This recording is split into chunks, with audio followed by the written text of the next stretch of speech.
Hi అండి. తెలుగు కథల ప్రపంచంకు స్వాగతం. కొమ్మూరి వేణుగోపాలరావు గారు రచించిన పెంకుటిల్లు అనే నవలను ధారావాహికగా వినేస్తున్నాం కదండి.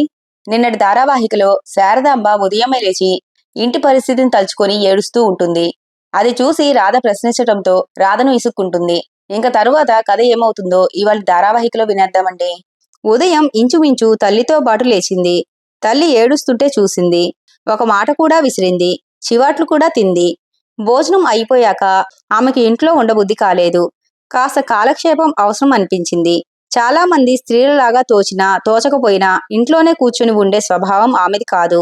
ఎవరింటికి పోదామా అని ఒక క్షణం సేపు ఆలోచించి తనకున్న స్నేహితురాలలో ఎక్కువ చనువుగా ఉండేది ప్రమీల ఒక్కతే. ఆమె ఇంటికే పోదామని బయలుదేరింది ఇవాళ కూడా. మెట్లు ఎక్కి 2 అడుగులు లోపలికేసి 3వ అడుగు వేయబోతూ విద్యుచ్ఛక్తి తగిలినట్లుగా ఆగిపోయింది. ప్రమీలతో ఇన్నాళ్ల నుంచి స్నేహం చేస్తున్నా ఈ స్థితిలో ఆమెను ఎప్పుడూ చూడలేదు. భర్త విశాలమైన కౌగిల్లో ఒదిగిపోతూ అతని కళ్ళల్లోకి అమాయకంగా చూస్తూ నవ్వుతోంది. రాధకు శరీరమంతా సిగ్గుతెరలు కమ్మినాయి. ముఖమంతా ఎర్రబడిపోయింది. ఒక క్షణం పాటు ఏమీ చేయటానికి కూడా ఆమెకు పాలుపోలేదు.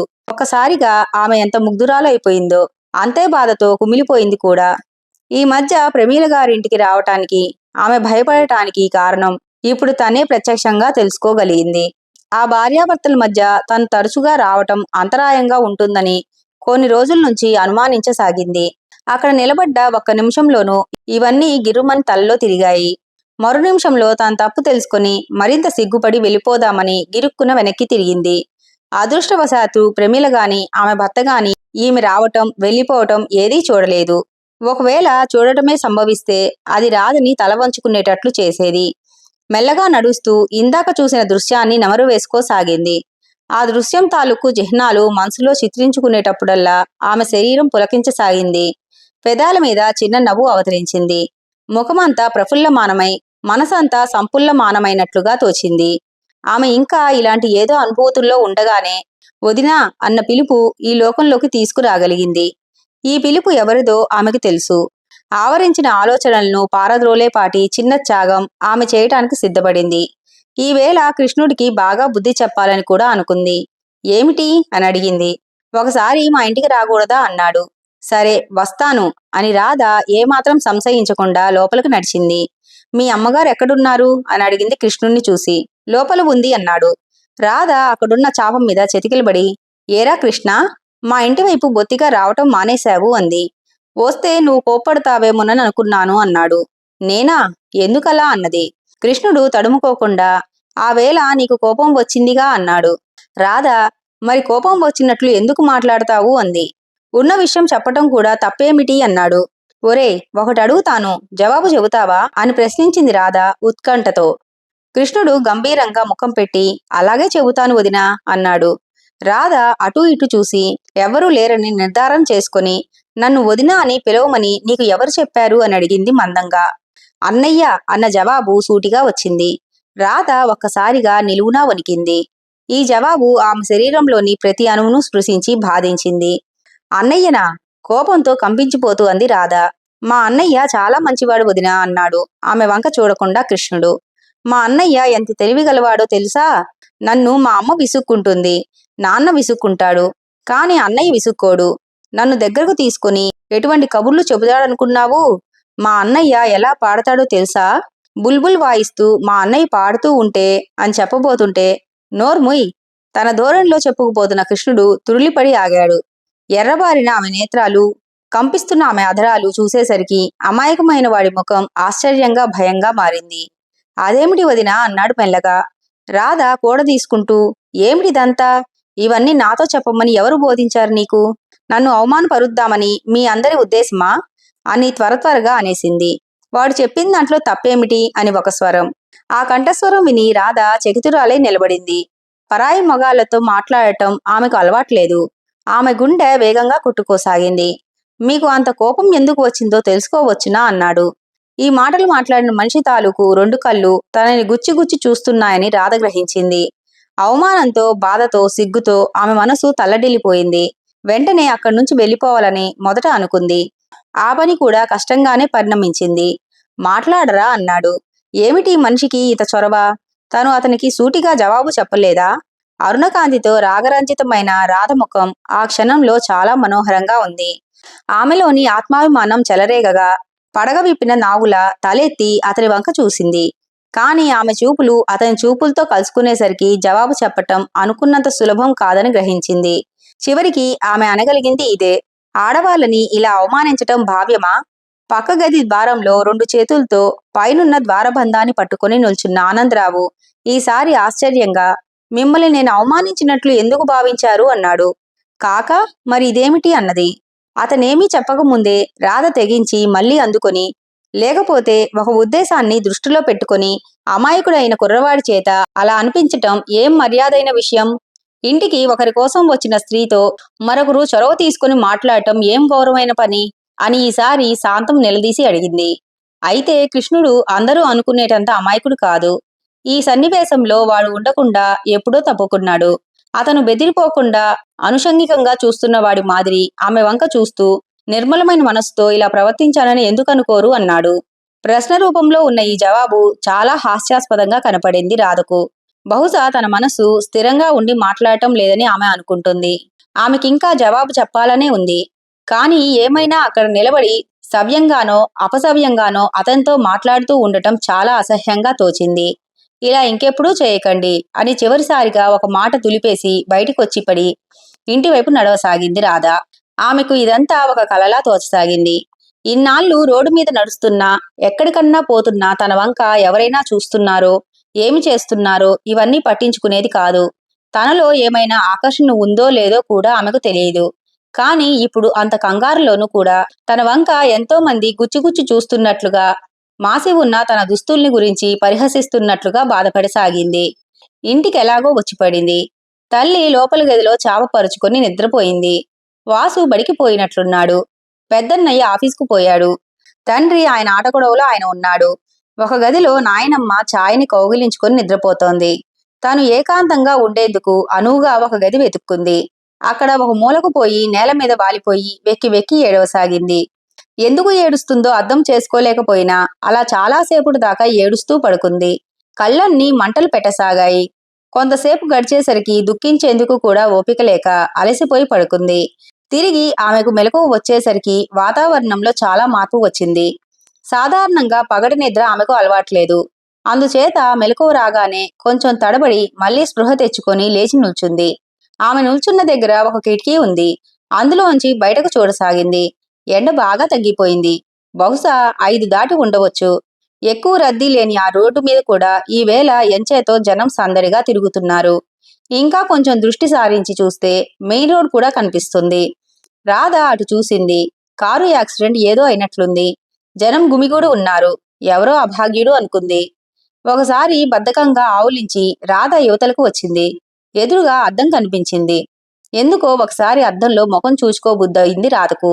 బాగా ఏడ్చినందువల్ల, ఎక్కువగా నిద్రపోయినందువల్ల కళ్ళు బాగా ఎరుపెక్కి ఉన్నాయి. చెంపల మీద కన్నీటి దారాలు అస్పష్టంగా కనిపించాయి. వీటన్నిటికీ మించి ఒక కొత్త వస్తువు, ఒక కొత్త భావం ఆమె ముఖంలో కనిపించింది. కాని అదేదో ఆమెకు తెలియదు కూడా. పెరట్లోకి పోయి నీళ్లతో ముఖం కడుక్కొని వచ్చింది రాధ. ఇంతలో వెనక నుంచి తల్లి పిలిచింది. రాధ వెనక్కి తిరిగి చూసేసరికి వంటింట్లో కాఫీ గ్లాసు పోసి పెట్టాను. చల్లారిపోయి ఉంటుంది. వెచ్చపెట్టుకుని తాగవే అంది. రాధ కుంపడి ముందు కూర్చొని ఆలోచించసాగింది. ఈ విషయం ఎవరికైనా చెప్పడమా వద్దా అని. చెబితే ఏమని చెప్పాలి? చెప్పేందుకేముంది అందులో? తనకు తెలిసినంత వరకు రాధ ఇంతవరకు తల్లి ముందర రహస్యాలు దాచలేదు. పెద్దవాళ్ళ ముందు దాచే రహస్యాలు తన దగ్గర ఏముంటాయి అని ఆమె ఇన్నాళ్ళు భావించింది. కాని ఇప్పుడు అభిప్రాయం పొరపాటైంది. కొన్ని విషయాలు చెబుదామనుకున్నా చెప్పలేకపోతారు. కొన్ని చెప్పలేకపోతారు. కొన్ని చెప్పకూడదని చెప్పకుండా ఉంటారు. ఇన్నింటికి కారణం ఏమిటి? చెప్పాలా వద్దా అన్న సంశయం ఇన్నాళ్ళ నుంచి రానిది ఇప్పుడెందుకు రావాలి? రాధ ఈ ప్రశ్నకు సమాధానం కోసం యోచించలేదు. యోచించినా ఇన్నిటికి కారణం వయస్సు అనే జవాబు తోచి ఉండదు. అలా తోచి ఉండకపోవడానికి కూడా కారణం ఉంది. రహస్యాలు దాచుకునే వయసు వచ్చినా తనకు ఈ రహస్యాలు దాచుకునే వయసు వచ్చిందనే సత్యాన్ని గుర్తించే ఈడింకా ఆమెకు రాలేదు. కాఫీ తాగాక సావిట్లోకి వచ్చి అరుగు మీద నిల్చొని చూడసాగింది. అంతలో నారాయణ ప్రయాస మీద ఎప్పటిదో ఆ సైకిల్ను బయట నుంచి లాక్కు వస్తూ గోచరించాడు. ఏమిటయిందన్నయ్యా అంది అతని అవస్థను చూసి. అతను సైకిల్ను అరుగుకు ఆనించి చెమటలు కారుచున్న ముఖాన్ని పైకెత్తి చెల్లెలి వంక చూస్తూ, ఏం చెప్పను, అరిగిపోయి అరిగిపోయి ఉందేమో, చైన్ టప్మని విరిగిపోయింది, అంతటితో ఆగినా బాగుండునా, సరే అని నడిపించుకుంటూ వస్తూ ఉంటే హ్యాండిల్ బార్ బిగుసుకుపోయి కదలనని మొండికేసింది. దీన్ని ఇంటికి చేరవేసేసరికి నా తల ప్రాణం తోకకు వచ్చిందనుకో అని విచారంగా నవ్వాడు. ఇటువంటి సమయంలో నవ్వే నవ్వు పరిచితమైన రాధకు అన్నగారిని చూస్తే మితిలేని జాలి వేసింది. అయినా ఓ చమత్కారం విసరాలని బుద్ధి పుట్టి, కానీ నీకు తోకలేదు కదా అన్నయ్యా అంది. నువ్వు జువాలజీ చదువుకోలేదు. మనుష్యులకి కూడా జంతువులకి లాగే తోక ఉంటుంది. అది బయటకు ఉండేది. కానీ అని గంభీరమైన విషయాన్ని నవ్వులాటగా మార్చివేస్తూ, నాగరికత పెరగటంతో ఆ తోక కాస్త తరిగిపోయి శరీరంలోంచి బయటకు రానంతగా హరించుకుపోయింది అంటూ చెల్లెమ్మ బుగ్గ మీద ఒక చిటికేసి లోపలకు వెళ్ళిపోయాడు. అన్నయ్యను ఒక ప్రశ్న అడగాలనుకుంది రాధ. ఇటువంటి విషయాలే చిత్రంగా ఉంటాయి. అకస్మాత్తుగా ఉద్భవించిన సందేహాలు ముందు వెనక ఆలోచన చేయటానికి అవకాశం లేకుండా చేస్తాయి. అన్నగారు కరచరణాలు కడుక్కొని వచ్చాక అతని గదిలోకి వెళ్ళి, అన్నాయ్, నిన్నో ప్రశ్న అడగనా అంది. చిక్కు ప్రశ్న కాకపోతే అడుగు మరి అన్నాడు. ఆమె మెల్లగా, ఇలా అడుగుతున్నానని తెల్లబోకు అన్నాయ్. తెలియక ఒక స్త్రీ తప్పు చేసినప్పుడు తప్పే అది. ఆమె మీద హక్కు సంపాదించిన మగవాడు క్షమించటం అవసరం అంటావా కాదంటావా అని అడిగింది. నారాయణ ఆమె ముఖంలోకి తరచి చూస్తూ, నీ నోటి నుంచి చాలా ఆశ్చర్యకరమైన ప్రశ్న విన్నాను రాధా. అసలు నీకు ఈ సందేహం ఎందుకు వచ్చిందో కాస్త చెబుతావా అన్నాడు. రాధ తల వంచుకొని, పొద్దున ఒక నవల చదువుతూ ఉంటే అనుమానం వచ్చింది అని పలికింది. అయితే ఆ గ్రంథకర్త గారు ఏమని సెలవిచ్చారు అన్నాడు. ఆ నవలలో ఈ విషయం వివరంగా చెప్పటానికి గ్రంథకర్తకు సాహసం చాలినట్లు లేదు. ఇదమిద్దమని తేల్చి చెప్పకుండానే సందేహాస్పదంగా వదిలేశాడు అన్నది. నారాయణను కూడా ఈ ప్రశ్న ఆకర్షించినట్లుంది. కొంచెంసేపు తీవ్రంగా ఆలోచించి, నేను కూడా ఆ జవాబే ఇస్తాను అన్నాడు అస్పష్టంగా గొనుగుతూ. రాధకు ఈ జవాబు వినిపించింది. నువ్వు అలానే అంటావా అన్నాయ్ అంది తెల్లబోతూ. నేనే కాదు, దీనికి ఎవరి మటుకు ఖచ్చితమైన జవాబు చెప్పగలరమ్మాయ్. ఇది కేవలం వ్యక్తులకు వ్యక్తిత్వాలకు సంబంధించిన సమస్య. తన భావన అదైనా నిలకడలేని భావన. అందరి అభిమతంగా భావించి జవాబు చెప్పాలంటే ఒక మనిషికి సాహసం చాలదు అన్నాడు. రాధ మాట్లాడకుండా వినసాగింది. నేను ఎక్కువగా చదువుకోలేదు, ఎక్కువ నవలలు కూడా చదవలేదు. కానీ కొన్ని రోజుల క్రితం ఇటువంటి ఇతివృత్తమే గల ఒక నవల చదవటం తటస్థించింది. విషయం వచ్చింది కనుక చెబుతున్నాను. ఒక స్త్రీ చాలా అమాయకురాలిగా అయోమయంగా ఉన్న స్థితిలో బలవంతంగా ఒక పురుషుడి వల్ల తన శీలాన్ని కోల్పోతుంది. తర్వాత ఎప్పటికో ఈ విషయం బయటపడి తనని తర్వాత పెళ్లి చేసుకున్న భర్త వల్ల శిక్ష అనుభవిస్తుంది. కాని రచయిత ఏమంటాడో తెలుసా? లోకం ఆమెను పతిత అంటుంది, కాని ఆమె మాత్రం నిర్మలమైనది అని. ఇది నిజంగా ఒక సవాలు అంటాను నేను అన్నాడు. రాధ శ్రద్ధగా విని అతను చెప్పింది మననం చేసుకుంటూ, నువ్వు చెప్పింది బాగానే ఉంది అన్నాయ్. కాని ఇందులో కూడా రచయిత తేల్చి చెప్పింది కూడా ఏమీ లేదు. ఆ మొగాడెవరో ఆమెను అనుభవించి చేయవలసింది చేశాక రచయిత ఏమని సవాల్ చేస్తే ఏం లాభం? అంటే ఆ రచయిత ఆ పాత్రలలో తను ఒక పాత్రగా చిత్రించుకోక కేవలం ఒక ప్రేక్షకుడిగా నిలబడ్డాడన్నమాట. ఇది ఏమంత లాభమైన విషయం అని కొంచెం ఆగి, ఇది వ్యక్తులకు వ్యక్తిత్వాలకు సంబంధించిన ప్రశ్న అన్నావు. నేను నిన్ను ప్రశ్నిస్తున్నాను. నువ్వే ఆ స్థితిలో ఉంటే ఏం చేస్తావు అని అడిగింది. ఎదురు చూడని ఈ ప్రశ్నకు నారాయణ విస్తుపోయాడు. అది తేలికగా తీసుకుని నవ్వుతూ, చిక్కు ప్రశ్న కాకపోతేనే నువ్వు అదే వేశావాయే అన్నాడు. కాదన్నయ్యా, చెప్పాల్సిందే అని రాధ కొంచెం మారాం చేసింది. అయితే ఈసారి నారాయణ నవ్వకుండా, నాకుగా నేను సమాధానం చెప్పటం చాలా కష్టమైన సంగతి రాధా. నా దగ్గర నుంచి నిజంగా రాబట్టాలంటే నన్ను సరిగ్గా అర్థం చేసుకున్న ఎవరికైనా సరిగ్గా ఆలోచిస్తే జవాబు లభిస్తుంది. ఏం, నేను చెప్పింది నిజం కాదు అని చెల్లెలి ముఖంలోకి ప్రశ్నార్థకంగా చూశాడు. అన్నగారి తెలివితేటలకు లోపలే మెచ్చుకొని, కానీ నిన్ను అర్థం చేసుకునే మనిషి ఇంకా రాలేదు కదా అన్నాయ్ అంది. నారాయణ కంగారు పడుతూ, నువ్వు హాస్యానికన్నా నిజం మాట్లాడలేదు. నన్ను అర్థం చేసుకునే మనుషులు ఇదివరకే ఉన్నారని నాకు తెలుసు అన్నాడు. ఎవరన్నయ్యా అని రాధ కుతూహలంగా ప్రశ్నించింది. స్వవిషయాలు ఎక్కువగా చెప్పుకోవటం అంత మంచి పని కాదని నీకు తెలుసుగా అమ్మా అన్నాడు. రాధ తల ఊపింది. అయితే ఇహ నువ్వు ఆ ప్రశ్న అడగకూడదు అన్నాడు. నారాయణ ఈ మాట అనకపోయినా ఆ ప్రస్తావన అంతటితో ఆగిపోయేది. ఇప్పుడు ఎలాగూ ఆగిపోయింది. తర్వాత పాత రాధ అక్కడి నుంచి వచ్చేసింది. అన్నగారితో మాట్లాడాక ఆమె మనసుకు కొంత ప్రశాంతత ఏర్పడిన మాట నిజమే కాని పూర్తి కాదు. సాయంత్రం ఆమె 6 అయ్యేసరికి అరుగు మీద వచ్చి నిల్చుంది. తల్లి తిరిగి వంటింట్లో పనిలో ఉంది. నారాయణ ఇంతకు ముందే బయటకు వెళ్ళిపోయాడు. తండ్రికి సాయంత్రం అయితే ఇంట్లో కూర్చుని అలవాటు లేదు. ఎక్కడికో వెళ్ళాడు. ఇంట్లో తను, అమ్మ తప్ప ఎవరూ లేరు. ఇట్లా తల తిప్పి చూసేసరికి కృష్ణుడు దొంగచూపులు చూసుకుంటూ లోపలికి వస్తున్నాడు. ఆమె ఒళ్ళు ఒక్కసారిగా జల్లుమంది. దగ్గరగా వచ్చి వదినా అన్నాడు. ఏమిట్రా అంది బిగబట్టుకుంటూ. వాడు ఒకసారి అటూ ఇటు చూసి ఎవరూ లేరని నిశ్చయం చేసుకున్నాక నా మీద కోపం వచ్చిందా అని అడిగాడు. నీ మీద నాకేం కోపంరా అన్నది. నేను విషయం చెప్పనా అన్నాడు. చెప్పొద్దని ఎవరన్నారు నిన్ను అని అడిగింది. వాడు జవాబు చెప్పకుండానే తడబడుతూ జోబులోంచి ఒక చిన్న కాగితం తీసి ఆమె చేతిలో బలవంతంగా పెట్టేసి ఇహ అక్కడ ఉండకుండా వెళ్ళిపోయాడు. ఈ పిల్లవాడు వెర్రివాడని ఎవరంటారు అనుకుంది. రాధ ముఖం ఒక్కసారిగా ఎర్రబారింది. శరీరమంతా విద్యుద్ఘాతం తగిలినట్లుగా ఒక్కసారి చలించింది. ఏం జరుగుతుంది ఆమెకు తెలియటం లేదు. వేగంగా కొట్టుకుంటున్న గుండెతో ఆ చీటీ చదివాక కసితీరా ముక్కలుగా చించేసి ఇహ అక్కడ ఉండకుండా లోపలికి వచ్చేసింది. నారాయణ గదిలోకి వెళ్లి కుర్చీలో కూర్చుని అతను రాసుకునే డ్రాయర్ మీద మోచేతులు ఆంచి ఆ 2 చేతులతో ముఖాన్ని ఆచ్ఛాదనం చేసుకుంది. ఏం జరుగుతోంది? లోకమంతా ఒక్కసారిగా కట్టగట్టి తన మీద పగ తీర్చుకుంటున్నట్లుగా భావించింది. ఏదో మహాపరాధం చేసినట్లుగా బాధపడింది. లోకంలో ఏది మంచిది? సహనంతో ప్రతిదాన్ని హర్షిస్తూ ఊరుకోవటం ఉత్తమమా? ధిక్కరించటం ఉత్తమమా? రెండిటిలో ఏది చేసినా ఫలితం ఒక్కటేనా? ఆకు ముళ్ళు సామెతలాగా ఒక విధమైన అసహ్యంతో ఆమె మనసంతా నిండిపోయింది. కోపంతో శరీరమంతా కంపిస్తూ ఉండగా లేచి నిలబడింది. చెప్పవలసిన వాళ్లతో చెప్పి ఈ దుర్మార్గాన్ని ఎందుకు అరికట్టకూడదు? ఆ క్షణంలో తల్లి వద్ద వాలి జరిగిన సమస్తం నివేదించాలనుకుంది రాధ. కాని వెళ్ళలేదు. ఏదో అనుకుని మళ్లీ కూర్చుంది. చాలాసేపు ఆలోచనా తరంగాల్లో తేలి తేలి అలసిపోయాక ఒక దృఢ నిశ్చయానికి వచ్చింది. ఆలోచనల ఉధృతం తట్టుకోలేక ఆవేశాల పరిధిల్ని దాటిపోయినప్పుడు చేసుకునే నిశ్చయం అది. రాత్రి 10 గంటలైంది. రాధ తన గదిలో కళ్ళు మూసుకొని పడుకొని ఉంది. పక్క గదిలోంచి తల్లిగాని తండ్రిగాని ఎవరూ మాట్లాడుతున్నట్లుగా లేరు. బహుశా నిద్రపోయి ఉంటారు అనుకుంది. ఒక అరగంట మెదలకుండా పడుకొని తర్వాత మెల్లగా లేచింది. నెమ్మదిగా అడుగులు వేసుకుంటూ తలుపులు తీసుకుని బయటకు వచ్చింది. చీకట్లో ఖాళీ ప్రదేశమంతా భయంకరంగా కనిపిస్తోంది తనకి. 3 నాళ్ల ముచ్చటగా తయారైన వాసుగాడి బ్యాడ్మింటన్ కోర్టు చరిత్ర ఆ ప్రదేశాన్ని ఏమీ శుభ్రం చేయలేకపోయింది. రాధ ధైర్యంగా అలాగే నిలబడి ఉంది. చీకటిని చూసి భయపడే స్వభావం ఆమెకు చిన్నతనం నుంచి లేదు. కొంతసేపు గడిచాక బయట గేటు దగ్గర అలికిడి వినపడేసరికి కొంచెం త్రుళ్ళిపడి అటు చూసింది. చీకటి తెరల్లో కలుసుకుపోతూ అక్కడో మనిషి తచ్చాడుతున్నాడు.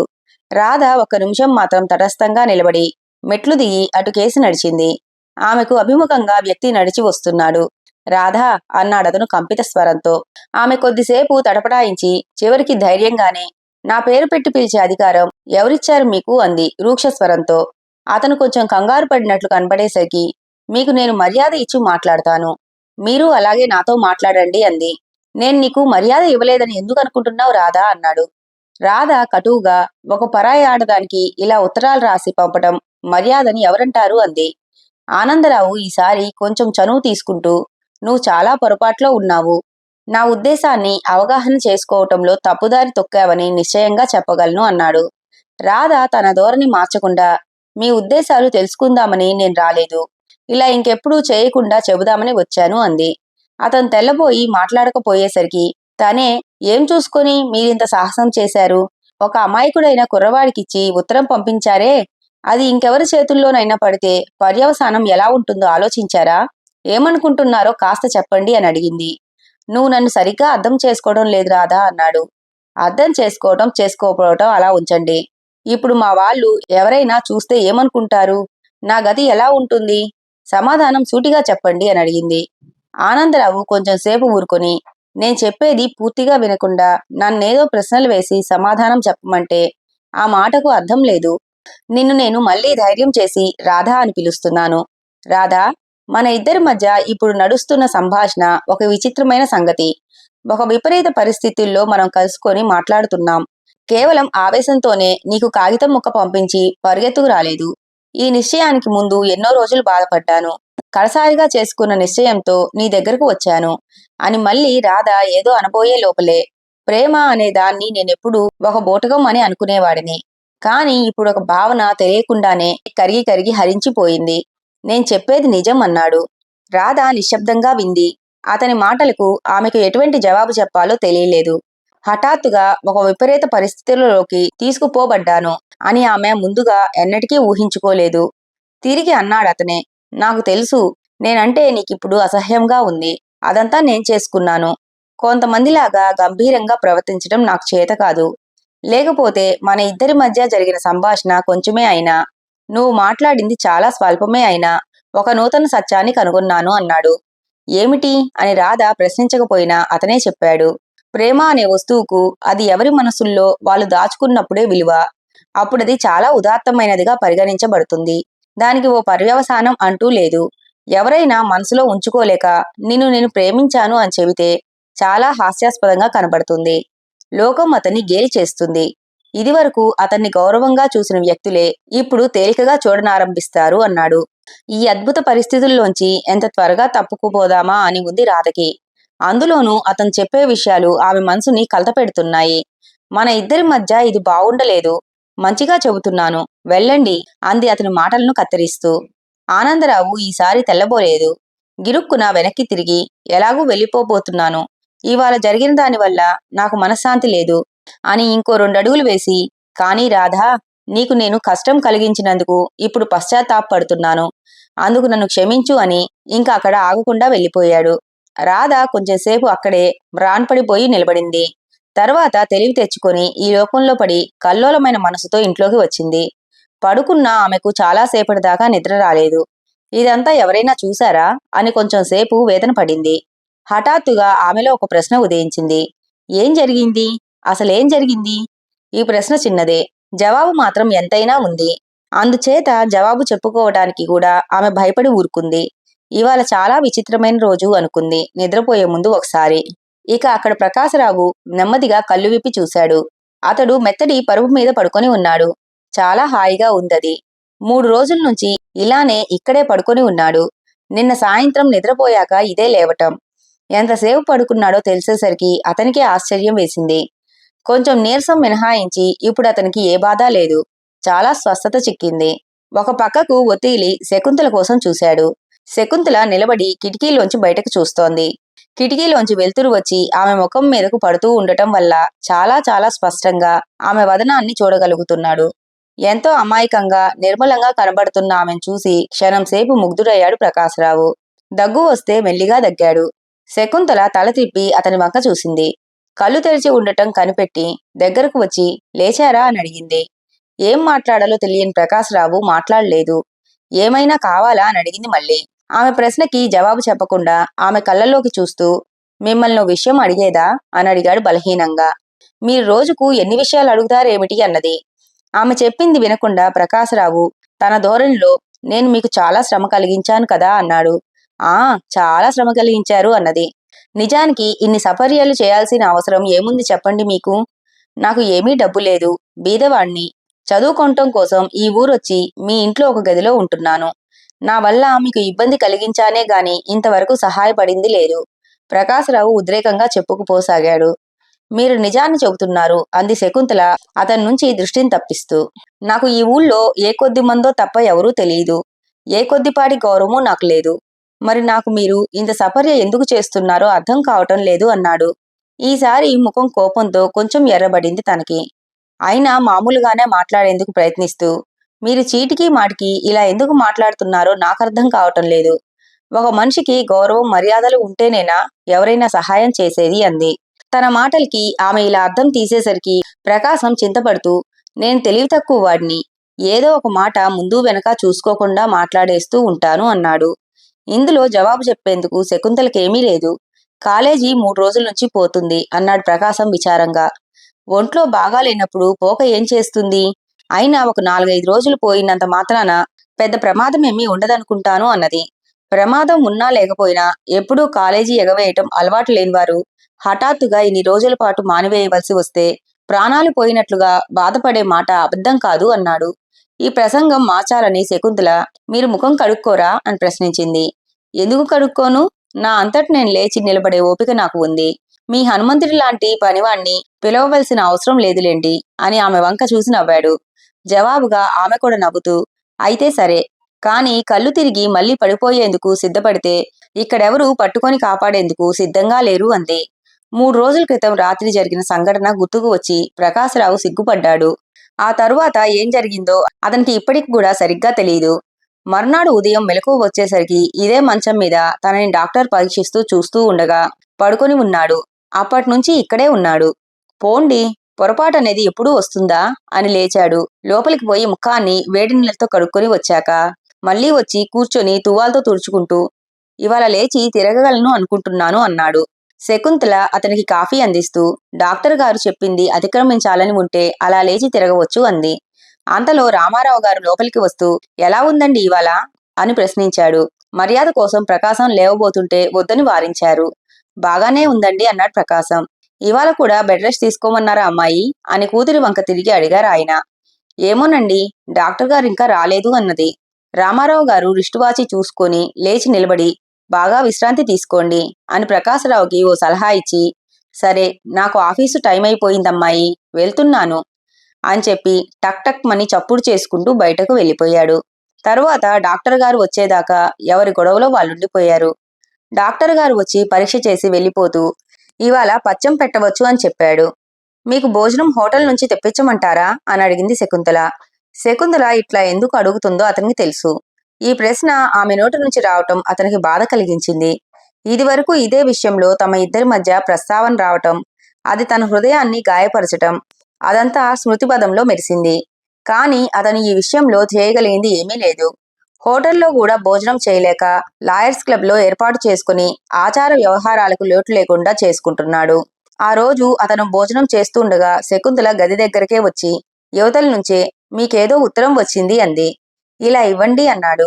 శకుంతల గది లోపలికి రాకుండానే యువతల నుంచే ఒక కార్డు లోపలికి తోసి వెళ్ళిపోయింది. పర్వాలేదు, ఎదురుగా రావచ్చు అన్నాడు ప్రకాశం బాధగా.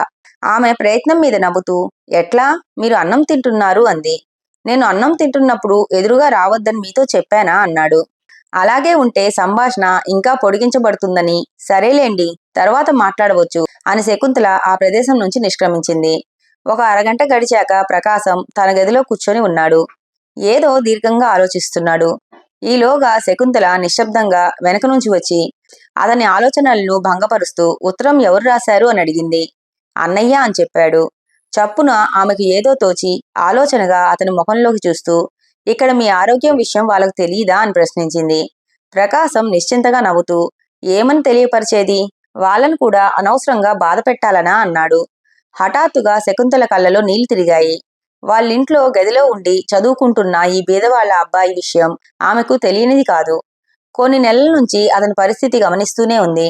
చుట్టుపక్కల పరిస్థితుల్ని గమనిస్తూ ప్రవర్తించటంలో మగవాళ్ళంతా అశ్రద్ధగా ఆడవాళ్ళుండరు. వీళ్ళేమో ఏమీ తెలియకపోయినా అవన్నీ తెలిసినట్లు నటిస్తారు. మరి వాళ్ళు అన్నీ తెలుసుకుని కూడా ఏమీ తెలియనట్లు కనిపిస్తారు అనుకుంది. ఆ మధ్యాహ్నం శంకరం అనే 12 ఏళ్ల కుర్రవాడు ప్రకాశరావు గారిని చూసిపోదామని వచ్చాడు. ఆ తరువాత కథ ఏ మలుపు తిరుగుతున్నది అనేది రేపటి ధారావాహికలో వినేద్దామండి. ఇంతవరకు విన్న ఈ ధారావాహిక కనుక మీకు నచ్చినట్లయితే లైక్ చేసి షేర్ చేసి ఈ ధారావాహిక మీకు ఎలా అనిపించిందో కామెంట్ చేసేయండి ఫ్రెండ్స్.